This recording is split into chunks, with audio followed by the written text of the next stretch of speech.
Hello, everyone, and welcome to another episode of Tell Your Story. I'm your host, Todd Nesloni, the Director of Culture and Strategic Leadership at TEPSA.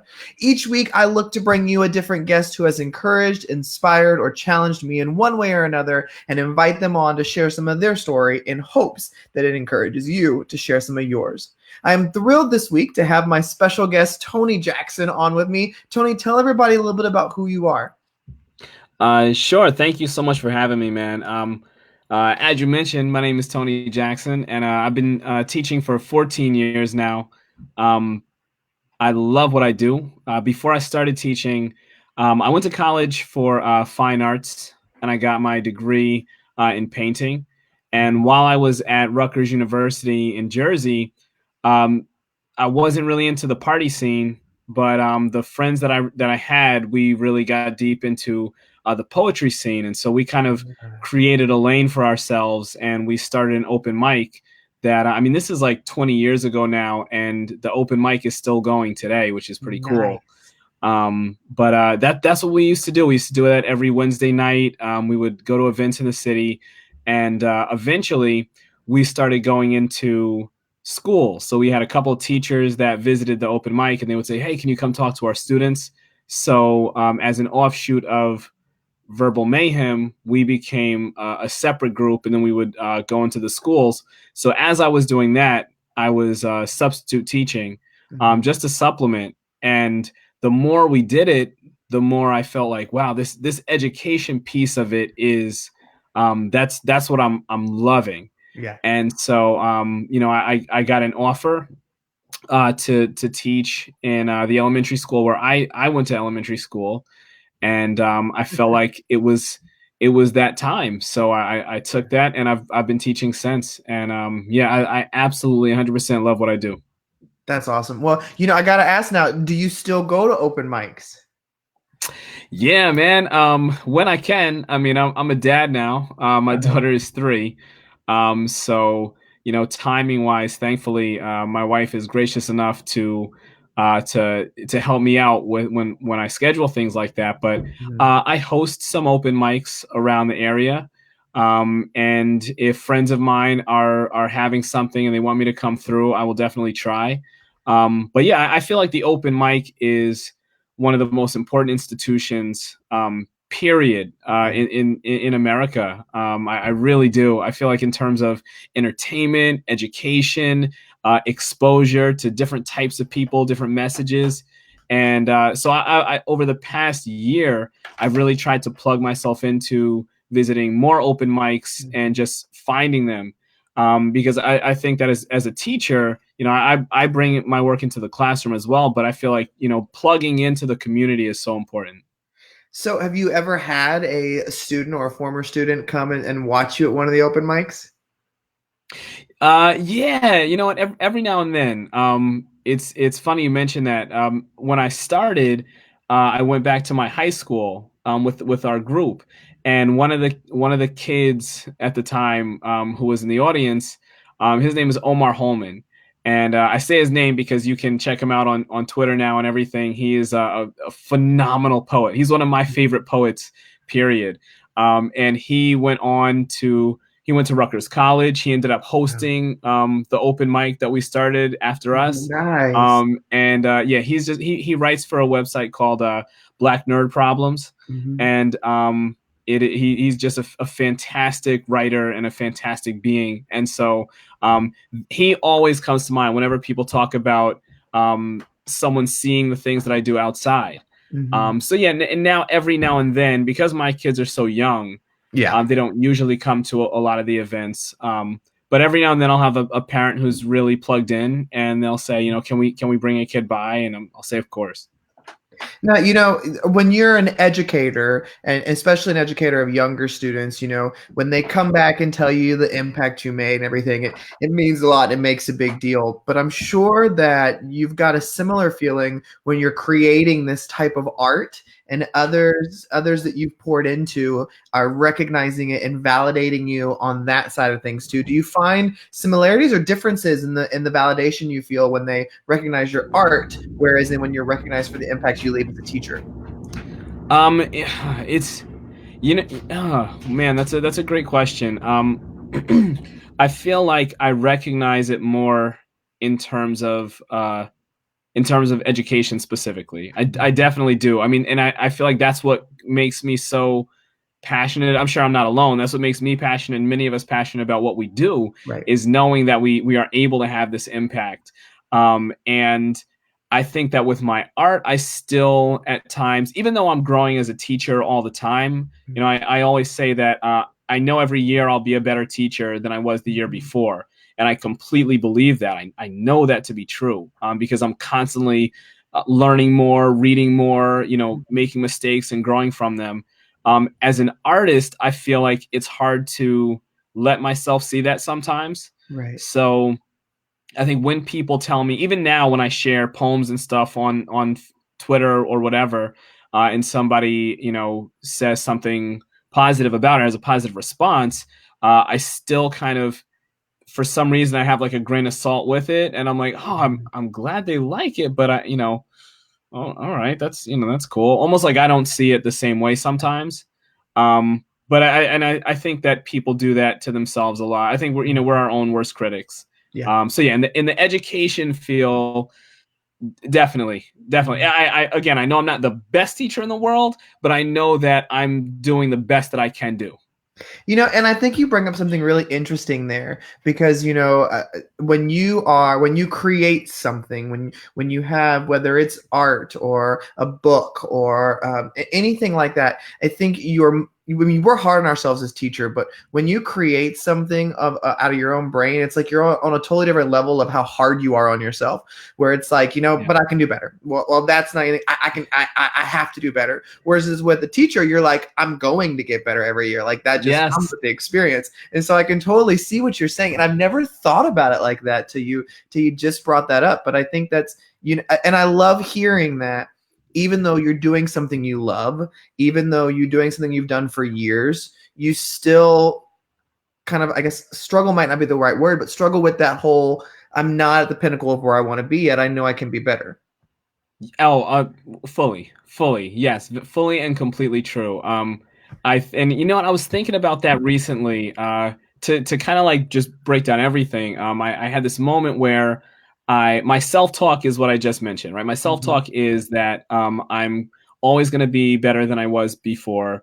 And that's been true for 14 years. I know that it'll be true next year. Right. But I had this moment wash over me that said, you know, there's going to be a point where you don't feel that way anymore. Mhm. And I don't see that happening. Like, I can't picture, I don't know. I don't picture myself leaving the classroom, Right. at all. Um, but I don't know if it's like 20 years down the Mhm. line, 30 years down the line, whatever. I feel like there will be a point where I don't feel, that I'm going to be better. And I don't foresee when it's going to happen, but it was just like this thing switched in my mind that said, you know, uh, it's possible. This is a reality. Right. This is a reality at some point. And so, I think that makes me start thinking, one, um, it pushes me more to get on my game and make sure that I still am the best, because I feel Mhm. like I have to push myself. Um, and two, it really opens me up when I think about younger teachers. We have a new phys ed teacher that just started recently, and um, in thinking of our conversations now, I feel like everything that I say to him, I want to make sure that I'm giving as much as I can, Right. and being as honest as I can, and being as helpful as I can, because um, you know, I feel like the next great teacher is coming, Right. and so it's important not only to give as much as we can to the students, but to each other. Right. I love that. Well, there may be people listening who have never actually been to an open mic. And so if you were to describe what the experience is like for them, how would you describe it? So I preface that by saying that open mics can be different Mhm. Yeah, anywhere, of right? course. Yeah. Basically, the idea is that you go into a space where there is a microphone and an audience, and you can share. And so that's the piece that is common with pretty much any open mic I've ever been to. What's different is that the open mics that I host generally are primarily poetry, and you're having people come up and share original poems. But some places will say it can only be original. You can't read somebody else's poem. Some places it will be music based. Some places they will say, you can rap here or you can't rap here. But in general, I think that an open mic, if there's an open mic in your city or close to your city, Mhm. it will really plug you into the pulse of the thinking that's going on there. Yeah. And I think that a lot of people miss out on that. A lot of people don't stop in and check. And you Yeah. might wander in and get an open mic that you don't vibe with and that you don't like. And, you might hear, based on whoever walks in that day, something that doesn't connect with you, something that you Mhm. disagree with. But I feel like that's so important, right? I Yeah. think we tend to kind of gravitate to the spaces where we're going to hear things that Mhm. validate what we already think. Mhm. And it's important to be able to go to different places and be challenged and potentially challenge, the thought that's sitting around there. Well, and I love that you said that for two reasons. One, that's something I always speak of too, is I feel like we're never really learning unless we are a little bit uncomfortable, if we Hmm. are pushing our thinking. But I love just the idea of, when you go somewhere and it is a little bit uncomfortable at first, stick with it because you may end up having your mind open to something you would have never tried originally. And so, Yes. thinking about when you show up at an open mic, do you come prepared with something or do you just spit it on the spot, whatever's on your mind? So I generally will come with something. I'll generally have something. I mean, I do freestyle. When I was in college, I was freestyling all the time, and we actually Mhm. made it a part of the evening. Like we ended it with a freestyle cipher, and we would just have people join us. But now, it's so different now. I carry a notebook, but often I'll read from my phone. Mhm. I have a couple of pieces memorized. That's different from college. I used to, have everything 5 minute pieces I would have memorized from my head. But now, yeah, I'll come in, I'll see what the vibe of the place is, and then share from there. Quick story. One of the last open mics I went to, I was sitting in a coffee shop with a friend of mine who happens to be a Latina woman, and we were working on this workshop for young writers we were going to do together. And then the host of the open mic comes up to us and says, just out of nowhere, says, "Hey, if are you staying for the open mic? I hope so." And he's like, "Yeah, but we're we don't talk about Trump." And I was like, oh, it's a strange thing to just come out with. But we're both like, okay. And he goes, yeah, we're not really into the, racism, sexism kind of things. We're just not talking about those. And I was like, okay. Yeah. And then the fact that he was talking to, we were like the two people of color in the entire place. And he just happened to come over to us and give us that, that Mhm. word of warning. And then he went on to say a couple of other pretty problematic things. Mhm. So long story short, we stayed for a little bit of the open mic, and then we eventually went back, and I read a poem that I wrote about specifically about his talking to us. Mhm. And it was like this whole buildup. We were like, oh, how's this gonna go over? And it kind of just like flew over his head, and he was just like, oh yeah, you got anything else? All right. um but again, it's that thing of you walk into someone else's space, quote unquote, someone else's space, and Mhm. um to be heard is important. Yeah. So I was thankful that I was able to be heard. And I want to switch gears a little bit with something you just said that really stuck out to me. Being a man of color in our world today, do you find those kind of conversations still happening quite often where you find yourself in really uncomfortable situations because of the ignorance of others or and how do you handle that when that happens because I think people that are especially white males or whites in this country of middle class we really take for granted the things that people don't say to us Mm. and so how does that work with you do you run into that a lot still or Yeah, I mean, I think again it depends on the spaces I put myself in. right. So if I'm going to a new open mic, um, uh, Bergen County, New Jersey, my city is pretty diverse. But I would say that it's the towns around are pretty largely upper middle class, largely white. So when I walk into coffee shops and stuff like that, a lot of that, it's going to be mostly white people in there. Mhm. And I don't generally get, aside from that one Right. interaction, I don't get anything as direct Okay. usually. Um, but I'm always prepared for it. Mhm. Um, and I feel like I've gotten a lot more comfortable with being in uncomfortable Right. situations. Um, like with my daughter, my wife is white, my daughter is black, and when we go into she's black mixed race. When we go to her dance school, they gave us for her recital coming up, they were like, okay, so she's gonna have to wear this color stockings. Everybody's gonna wear the same. And I Mhm. immediately had like that record scratch moment where I'm like, Right. I don't want to. I had seen before where you have all of these like beautiful little ballerinas with their like little pink legs, and like one dark skinned black girl was there in one number and had to wear the same ones, and it looked really really off, and I was uncomfortable watching it. I Right. don't know what that was like for her experiencing it, but with my own daughter, I said I didn't want that to be an issue. So I talked to my wife about it, and we were like, so who are we going to say something to? Who's going to say something? And it was, Right. we went around for like a week. Do you want to Right. say it? Am I going to say it? How is it going to seem coming from you? She ended up calling, and they ended up saying that they would, it wouldn't be a problem basically. And if they needed to get darker tights, it would get darker tights. Mhm. Um, but I say that to say that it's always there and it's Right. everywhere. You Mhm. know what I mean? It's not just in going to be in school. Right. It's not just going to be in the circuit. It could be at any moment, anywhere. Well, and I think that's powerful for anybody listening of any race, religion, anything like that, to really always be taking into consideration the way things are coming off, whether they are things that we are seeing with our eyes, decisions Right. that we're making, or things that we're saying. I think all of us can always do better. And I think that I love that you and your wife made a conscious decision to say something instead Yeah. of just letting it kind of blow by, because I think that's how you educate people, is you let them know that, you know what, this is nothing against you, but just for me and my kid, like, we would really like something like this. And I love that. And I'm Yeah. glad you're using your voice in that manner.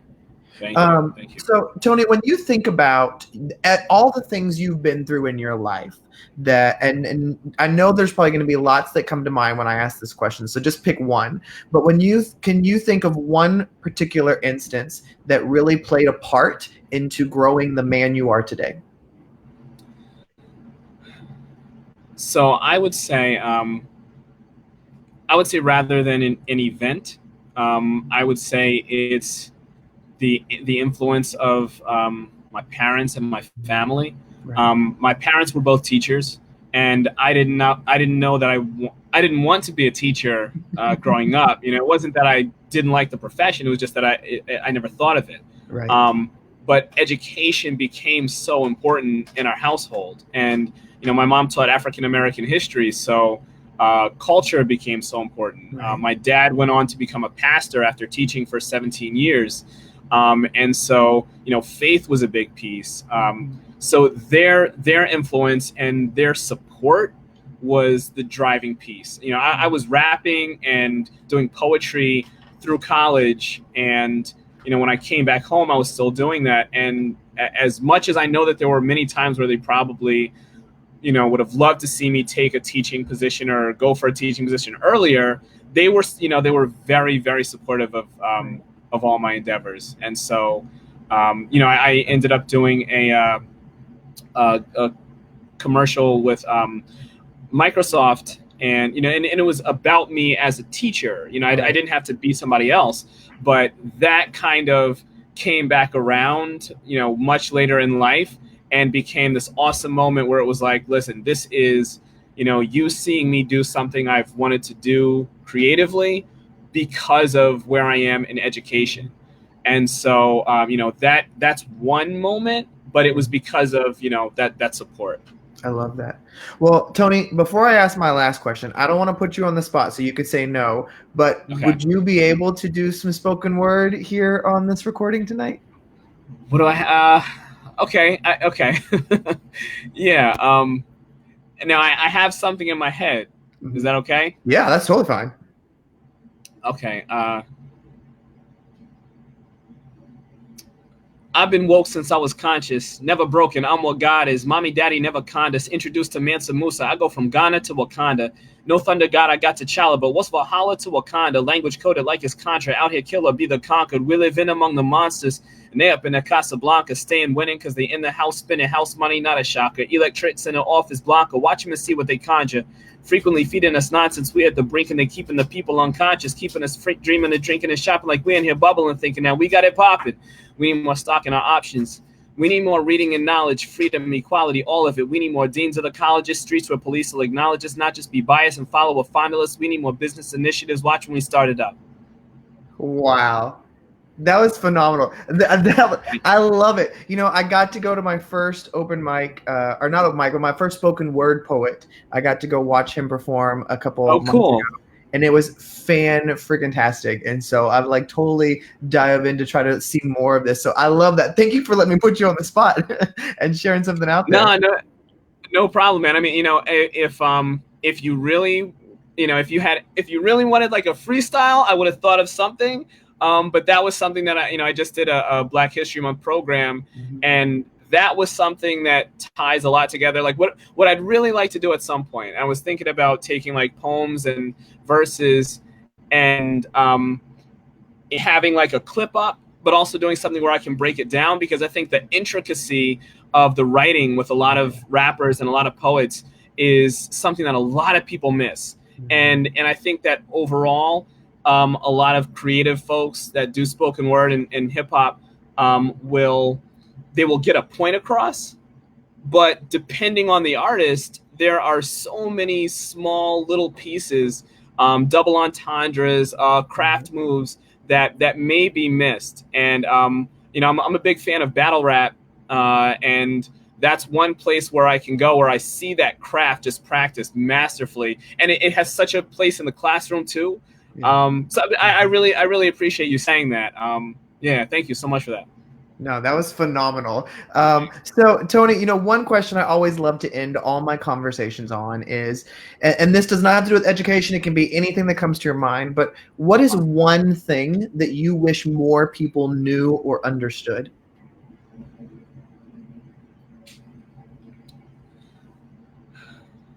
I think, okay, so I'm gonna answer this as I'm thinking through it, right? Yeah. To me it relates to empathy, and I think like a really deep understanding of empathy, right. Because I feel like similar to what we talked about earlier in terms of like staying within a comfort zone, right, and not wanting to go places where you are challenged. I think that true empathy means that we're going to try to put ourselves to look at what we're doing or what we're saying from another perspective, or something that's being experienced from another perspective. And I think that a lot of the arguments that we have get us away from something that we might both want. Like whoever I'm disagreeing with, we might both want the same thing. We might both want our children taken care of. We might both want safety and security. But I think that we get hung up on little differences that prevent us from saying, well, I'm going to see your side of this, and just saying, I see how you're presenting your side, right? Or I see what I believe that you represent, instead of really, you know, taking that extra piece and saying, I'm going to look at you as a human first, and see that, you know, we might disagree ultimately, but where is this coming from? Right. And so I think that that's something that I really wish people, whether it's like arguments online, that's probably a really good example, because, you know, like you just fall into your echo chambers. Yeah. And, you know, and I say that to myself too. I'm trying to get better at the same thing. Yeah. But I think that would be one thing. Obviously, there's any number of things that you can, you know, great answers for that. But yeah, for me personally, that's what I think is resonating. Well, I think that's powerful, and that's the perfect way to end this conversation. Well, Toney, I am so grateful for you and the work that you're doing, and that you made time to come on here and share some of your story with me and my listeners tonight. So thank you so much, Toney. This was a pleasure, man. Thank you so much for having me. I loved it.